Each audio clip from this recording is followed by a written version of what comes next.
Let me list those off. In terms of speaking to former presidents, I've spoken to all of them that are living. Obviously, President Clinton. I didn't want to get into a Nancy Reagan thing about, doing any seances. You were the first that I know of nationally to use the adjective arrogant in describing Barack Obama. Is this an example of that arrogance? Oh, absolutely. And not only is the statement arrogant, but then how he handled it is arrogant.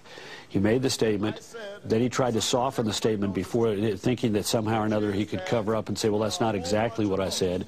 And he's also very arrogant. He is an ironic, sardonic observer of what's been going on in the Senate since he arrived there. Not a participant, but he's been, he's very smart, and he knows it. And he lets that display itself by the kind of arrogance we've seen here in the last couple of weeks.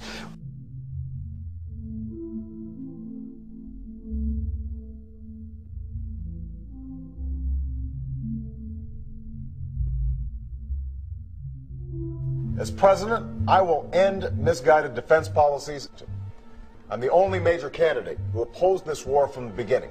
And as president, I will end it. Coalition and Iraqi security forces have achieved progress in the security arena. A premature drawdown of our forces would likely have devastating consequences.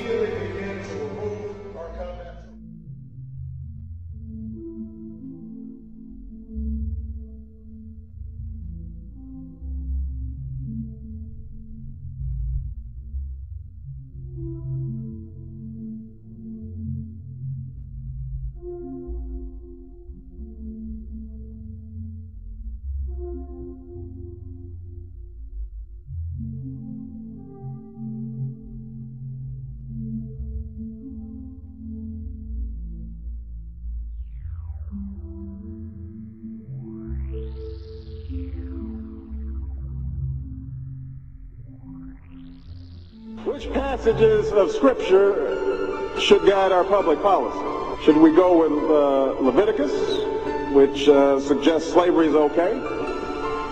Or we could go with Deuteronomy, which suggests stoning your child if he strays from the faith?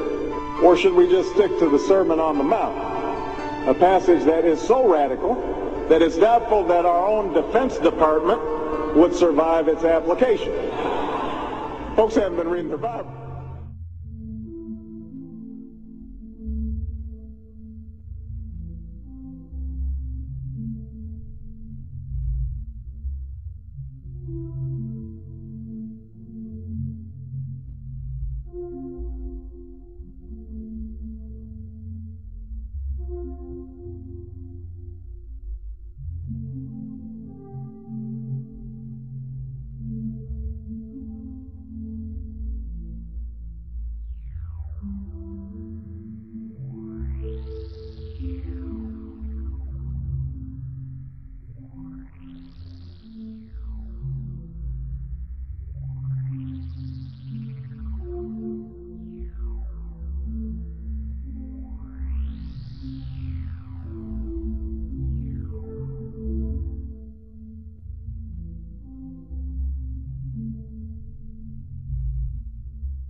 No, I don't know how he really sees where China is. We don't know a lot about Barack Obama and the universe of his thinking about foreign policy. I don't really know. And do we know anything about the people who are advising them? It's an interesting question. He is principally known through his autobiography and through very aspirational speeches. I don't know what books he's read.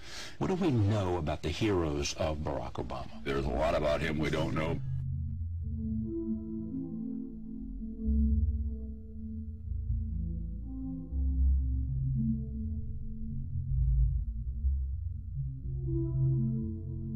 They're going to try to say, well, he's got a funny name. And he doesn't look like all the presidents on the dollar bills and the $5 bills. He's new. He's doesn't look like the other presidents on the currency.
You are the instruments that God is going to use to bring about universal change.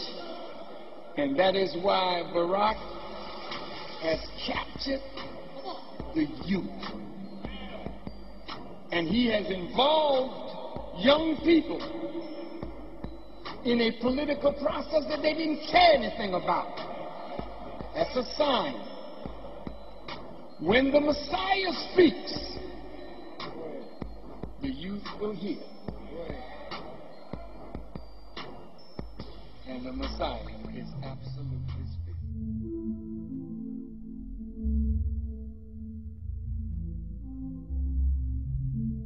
It shall be known that in 2008 the world will be blessed.